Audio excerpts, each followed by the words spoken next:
গণভোট নিয়ে সাধারণ মানুষের যে ভাবনা সেটির দ্বিতীয় পর্বে আপনাদের স্বাগত জানাচ্ছি আমি নাজমুল হাসান আনান। এই মুহূর্তে জনসাধারণের যে চিন্তা ভাবনা বেইলি রোড থেকে জানাবো আজকের নির্বাচনী প্রচারণা এবং নির্বাচনী ভাবনা।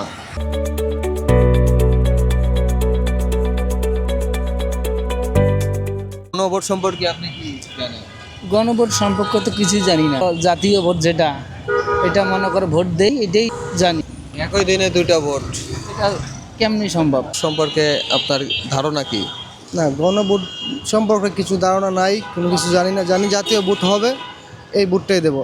তারপরে তো যে কোনো গণভোট তো কিছু তাই কথা হ্যাঁ, কেউ কোনো প্রচারণা করে তারপর দেওয়ার দরকার লাগলে দেবো, এছাড়া এটা কিছু জানি না। নির্বাচন কমিশন গণভোট এবং ভোট চাচ্ছে একসাথে, এটা করা ভুল হবে। কারণ যদি গভর্নমেন্ট যাচাই করতে হয় তাহলে পরে করা উচিত, আর যদি গভর্নমেন্ট আগে করতে চাইলে গণভোট তাহলে আগে করা উচিত। 6 মাস গভর্নমেন্ট চললো, তারপর জনমত নিল যে গভর্নমেন্ট কী রকম কাজ করতেছে।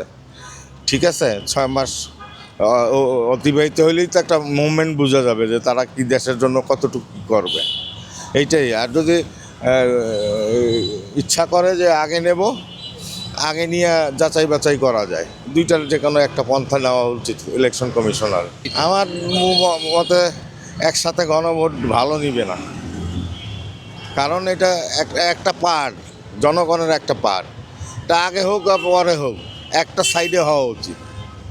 গভর্নমেন্ট যেহেতু গভর্নমেন্ট যদি গভর্নমেন্ট যদি রাষ্ট্র ক্ষমতায় যায়, যে কোনো গভর্নমেন্টই আসুক, তাহলে তাদের 6 মাস পর একটা গণভোট নেওয়া উচিত, অথবা এই ইলেকশনের আগেই অন্তত 1 মাস 2 মাস আগেই গণভোট নেওয়া উচিত।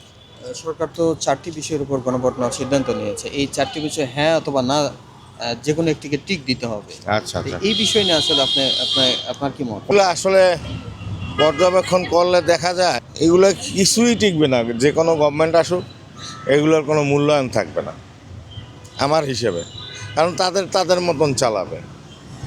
গভর্নমেন্ট আসলে তাদের মতন চালাবে।